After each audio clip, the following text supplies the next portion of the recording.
Señor, enséñanos a orar. Es el pedido de los apóstoles a Jesús que esta mañana hacemos nuestro al mismo tiempo que contemplamos la oración del patriarca Abraham en una sorprendente escena del libro del Génesis. Dios y Abraham entablan un diálogo sincero de tú a tú con el trato familiar de amigos acerca de la decisión de Dios de hacer desaparecer de la faz de la tierra a Sodoma y Gomorra, ciudades perversas de donde salía un clamor tan grande y su pecado muy grave. Abraham se dirige a Dios con humildad y respeto, pero al mismo tiempo con valentía y confianza, pidiéndole que desista de su decisión. En la medida que la conversación avanza en un entrañable regateo típicamente oriental, esta se va convirtiendo en una oración de intercesión. El patriarca es testigo de las costumbres depravadas y de las maldades de esa gente, y aún consciente de la gravedad de sus pecados, igualmente da ese paso en un gesto sublime de solidaridad de hombre justo con los malvados. Él no tiene argumento valedero con que apelar en favor de esas poblaciones. De hecho, como hemos escuchado, en ellas ni siquiera se encuentran 5 justos. Por eso no le queda que recurrir a la justicia y a la misericordia de Dios, logrando así salvar la vida de su sobrino Lot con toda la familia.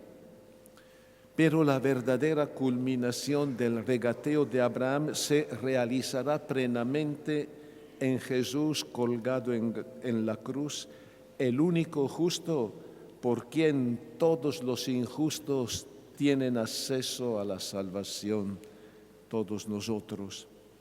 En el Evangelio vemos a Jesús que ora solo en un diálogo íntimo con el Padre. No es una novedad.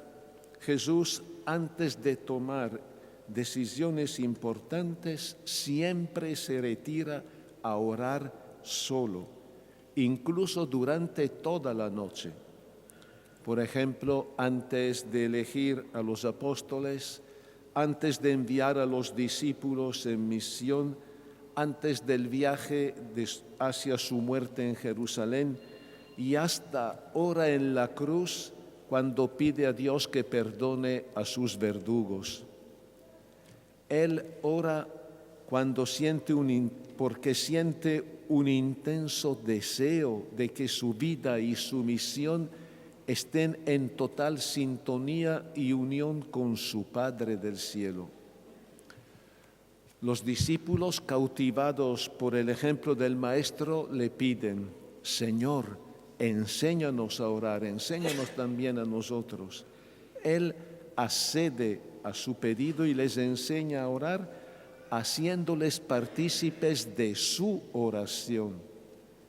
La primera palabra de su invocación se dirige a Dios con el nombre de Padre, simplemente Padre, sin añadir nada, ni siquiera nuestro.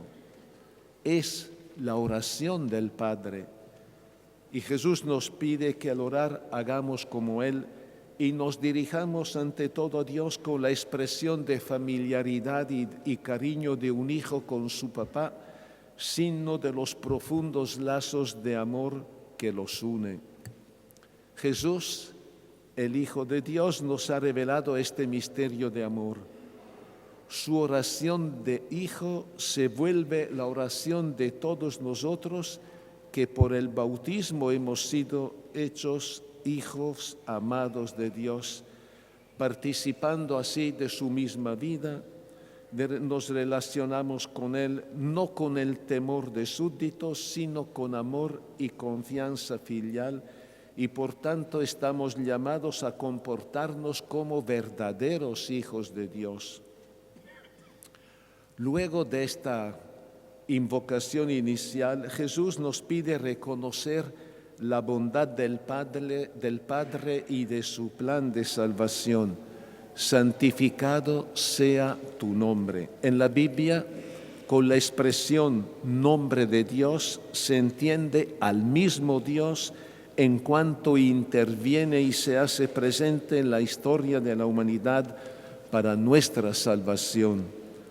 Un Dios que tiene nombre propio, revelado a Moisés en el monte Horeb, cuando se le manifestó como aquel que da la vida, aquel que libera a su pueblo de la esclavitud de Egipto y aquel que lo acompaña en el camino del desierto hacia la tierra prometida. Al decir santificado sea tu nombre, estamos pidiendo que Dios Padre sea santificado en nosotros, que en el bautismo fuimos sepultados con Cristo, pero al mismo tiempo pedimos que Él sea conocido, amado y bendecido por todos gracias a nuestro testimonio y a nuestra oración. Venga tu reino, el reino de Dios, que es el proyecto de salvación, de vida y de amor que se ha hecho presente en nuestra historia por Jesús y que encontrará su plenitud al final de los tiempos mediante su retorno glorioso. Por eso oramos para que el reino de Dios se vaya estableciendo siempre más en la historia y en la vida de la humanidad. Danos cada día nuestro pan cotidiano. Es el pedido central de la oración de Jesús. El pan nuestro cotidiano de la palabra de Dios y el pan del cuerpo de Cristo que se nos da en la Eucaristía, alimentos de nuestra fe y de nuestra vida cristiana, anticipo del banquete del reino eterno. Pero también es el pan cotidiano símbolo de los bienes necesarios para una subsistencia digna y sobria. El pan nuestro de cada día, fruto del trabajo honesto, no de la injusticia, del robo y de la corrupción. Pan que no se puede acumular egoísticamente, so pena de que se pudra como el maná en el desierto. Es el pan nuestro de la justicia y de la solidaridad que se comparte con los que a nuestro lado viven todavía en la miseria y en condiciones infrahumanas.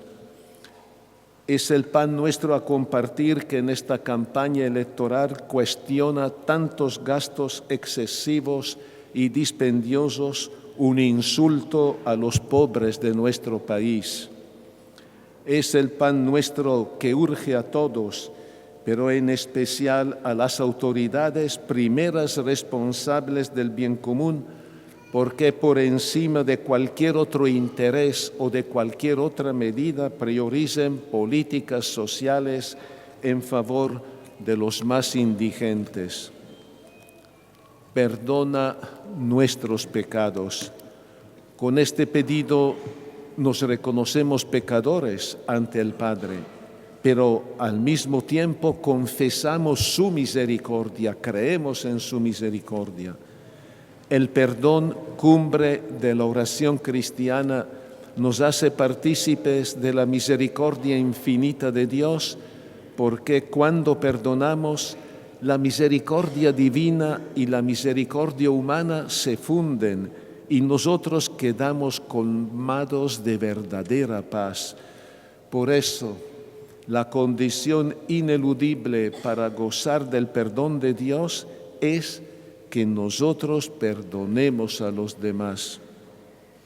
Y no nos dejes caer en la tentación. Pedimos a Dios Padre que no nos deje solos y a merced de la tentación, que seamos vigilantes y que nos dé la fortaleza para resistir ante tantas provocaciones que buscan alejarnos de Él, del bien y de la vida, para llevarnos por sendas de mal y de muerte. Preguntémonos cada uno de nosotros, ¿qué es la oración para mí? ¿Es solo pedir por mis necesidades o es en primer lugar alabar y adorar a Dios, darle gracias y pedirle perdón? ¿Rezamos como Abraham y Jesús con humildad y confianza, con atención y perseverancia?